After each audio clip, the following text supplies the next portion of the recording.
Добро утро и од мене во оваа трета сезона од утрински брифинг.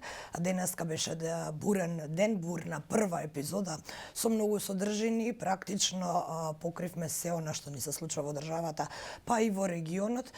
Остана во оваа последна тема од денешниот брифинг да поразговараме и за миграцијските политики. Како што веќе можевте да забележите, со мене во студиото е професорот Трпе Стојановски, експерт за миграција и миграцијски политики. Добро утро, добро дојдовте во студиото на утрински брифинг. Добро утро. Повторно, откако се случи ова со Авганистан, повторно се отвори дилемата и прашањето дали е можен нов бегалски бран или нешто слично на оно што се случуваше во 2015-та. Вие во една прилика, во едно телевизиско интервју рековте дека е можен таков бран. Зошто сметате дека е тоа така? Еве сега можеме да забележиме во Авганистан дека дури има и некаква блокада да се пуштат граѓаните да излезат или да избегаат. Па веројатно треба се навикнеме да живееме со тоа дека миграцијските бранови ќе се случуваат секогаш последователно на одредени воени жаришта, односно кризни состојби.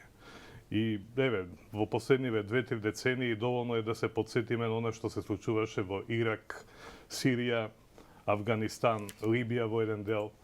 И кога имате жариште кое што подразбира загрозеност, сериозна загрозеност на човечките животи, тоа подразбира и одредени миграцијски текови. 2015 година беше многу необична, специфична и предпоставам единствена по многу белези. Меѓутоа, миграцијските бранови и воопшто миграцијските трендови со сите последици, најчесто негативни, стануваат реалност. Миграцијската тема е главна тема на секои избори во светот, во Европската унија, во секоја поединечна земја кај нас, и веројатно треба да се навикнеме дека покрај организираниот криминал, транснационалниот организиран криминал, миграцијата станува жешка тема на која што секогаш може да се добијат повеќе поени во очи на одредени избори. Ова што се случуваше во Авганистан сега е исто така случај кој што е карактеристичен сам по себе, каде што после 20 години присуство на сојузничките сили едноставно се случи колапс и сега се уште во Авганистан постојат многу вакуум простори кои што може да се нагаѓа само како ќе се одвиваат понатаму, секако со неубави последици најчесто од нив. Така што миграцијските бранови треба да се претпостават дека ќе следат. Веројатно е ова период сега на она свежа ситуација после повлекувањето на силите, за поседнувањето на територијата пред се од талибанците, но таму има и други сили кои што се борат за превласт и тоа уште порадикални. Така што многу од претпоставките сега може да се гледаат само низ призма на анализи на очекувани сценарија, меѓутоа допрва ќе видиме што ќе се случува од таму. Миграцијските бранови се веројатни, сигурно не како она во 2015 година, меѓутоа од друга страна и сите земји, пред се соседните земји околу Авганистан, а потоа и оние поорганизирани држави, тука мислам пред се на Турција и државите кои што се на тој така наречен источно-медитерански пат, се со многу научени лекции и предпоставам дека многу од таа наученост ќе се практикува во деновите што предстојат. Она што е карактеристично денес за Европската унија, која што е една од главните дестинации на овие миграцијски текови, е дека многу анализи покажуваат дека Европската унија и воопшто Европа нема хармонизирана политика во однос на миграцијските текови и уште повеќе она што како научени лекции, како механизми, како решенија кои што со години се создавани во рамките на Европската унија, се покажуваат како неефикасни во справување со миграцијските бранови и уште повеќе со мигрантите кои што нелегално доаѓаат до Европската унија. Така што имаме една состојба која што е прилично обвиена со магла, со нејасноти, меѓутоа едноставно месеците што предстојат, особено есента, ќе покаже со каков интензитет може да се случуваат миграцијски бранови од Авганистан. Каква е улогата на НАТО во целиот овој процес во новонастанатата состојба? НАТО е глобална сила која што се покажа дека и во претходниот случај, особено во 2015 и 2016 година, кога се случуваа масовните миграцијски бранови, дека всушност постојните механизми, полициски, национални, европски и така натаму, не беа во можност да се справуваат со предизвиците пред се со транспортот, со криумчарењето на мигранти кои што се случуваше најчесто преку Средоземното море и каде што многу од случаите за жал завршуваат трагично. И во таа ситуација единствена структура, организирана, која што можеше да се вклучи во таа ситуација на превентивен план пред се, беа потенцијалите на НАТО. Се очекува и во оваа пост-афганистанска ситуација, кога сојузниците се повлекоа, дека нема друга координирана сила која освен НАТО, која што може да го препознае проблемот, пред се мислам во на робусна смисла, анализите, односно известувачките служби и разузнавачките служби, тие биле присутни и тие продолжуваат да бидат присутни во Афганистан. Сега од една поинаква ситуација имаат задачи и едноставно да ги детектираат ако е можно во порана фаза можните проблеми кои што излегуваат од Афганистан и ќе се прелеваат кон Европа, односно кон главните НАТО сојузници. Многу е важна тука ситуацијата да се види дали соседните држави околу Афганистан ќе може да се вклучат, што се вели, на линија на политиката на заштита на човекови права, на демократските вредности и да придонесат во една, би рекол, глобална политика која што ќе значи амортизирање на миграцијските бранови кои што се случуваат, односно ќе се случуваат од Афганистан кон надвор. Нашата влада одлучи да покажеме солидарност, да примиме нешто помалку од 1000 мигранти, односно бегалци од Афганистан. Претежно тоа се вработени во меѓународни организации, веќе пристигна и првата тура и од владата изјави дека за нив, поточно кога се бив да прашам за сите оние дилеми кои се појавија во јавноста од типот на дали е можно да останат овде, дали е можно да тргнат по некоја од рутите како што одеа мигрантите во 2015-та, од владата велат дека нема такви сценарија, не се возможни затоа што за овие групи и за овие мигранти гарантираат меѓународните организации чии вработени се овие луѓе и Соединетите американски држави. Дали вие го делите истиот став? Можно ли е помеѓу нив да има и притаени терористи, ако од АНБ тврдат дека се вршат големи проверки, дали е можно статусот на тие луѓе во текот на овие 90 дена законски престој што го добија да се промени или да се одлучат да тргнат пеш по некоја од рутите? Мислам дека се соочуваме со една нова пракса, која што, нашата земја, Македонија, многу рано се стави на линија на поддржување на политиките за справување со луѓето чии што животи се загрозени во Афганистан, и јас на тоа гледам како многу хуман и многу позитивен чекор. Зборот гаранција мислам дека е пресилен во оваа ситуација, но станува збор за лица кои што се едноставно познати на безбедносните служби во целина, на сојузниците пред се, и на кои што им е неопходно потребна заштита. Така што тој пристап, таа одлука на владата ја сметам како реална, реалистична, хумана и не гледам некои посериозни можности за загрозување, кое што загрозување би се рефлектирало кон интегритетот на нашата земја. Едноставно тоа се луѓе кои што се тука, кои што се изолирани, со сите третмани кои што се потребни, пред се медицински, социјални и така натаму. И тоа ќе се заврши. Така што тука не гледам никакви значајни вознемирувања кои што би требало дополнително да се анализираат.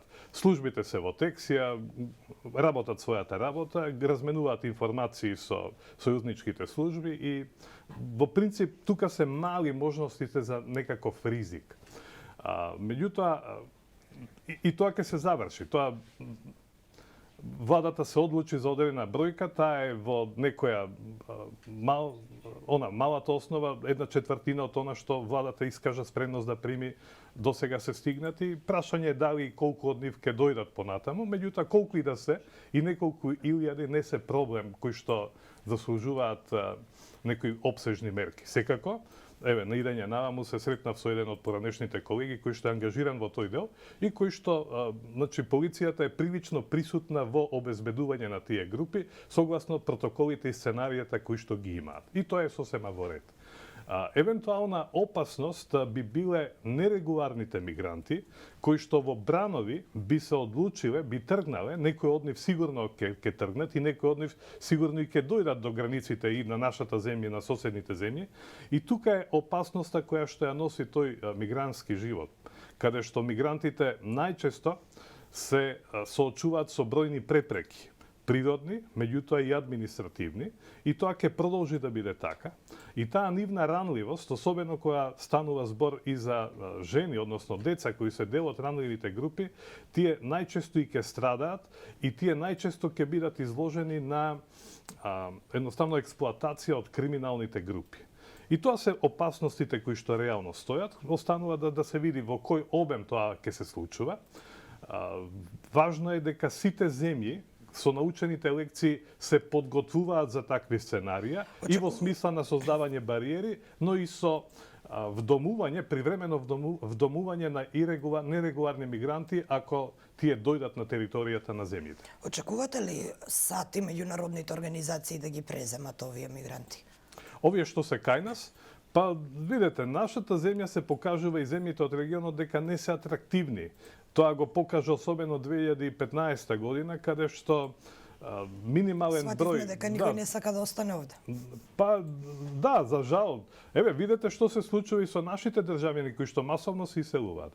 Така што тоа се индикатори кои што говорат каде може да ја препознаете Македонија на скалата на земји кои што се атрактивни и за овој вид мигранти. Професор, еден од главните ставови на опозицијата и дилеми кои ги наметна во јавноста е зошто богатите членки на НАТО и богатите членки на Европската Унија, дел од нив примија едноцифрен број, дел од нив не примија ниту еден мигрант во своите земји. Зошто е тоа така?